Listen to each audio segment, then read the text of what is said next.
Hi up guys, in this video I'm gonna show you how to turn on end-to-end encrypted backup on WhatsApp. Firstly, go to your WhatsApp application and then just go to your three dots on your right upper side, select the settings side and go for the second selection, the chats. Then what you need to do, just simply scroll down and go for chat backup. Right after that, as you can see on the second selection, you have that main point of this video, end-to-end encrypted backup. Just click on it and here you're gonna be able to turn it on. If you type on turn on with a green session, it will get you to this page, and what you need to do, just simply go and create a password.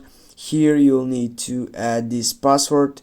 I will go with, and when you get and fulfill this information or this password, you'll need to go for the next, and here you'll need to retype the password again, WhatsApp application, then go for create, and you'll need to wait for backing up all messages which are here related on this site. And that's it guys, thanks for watching. Don't forget to hit that like and share the video. See you soon guys, have a nice day.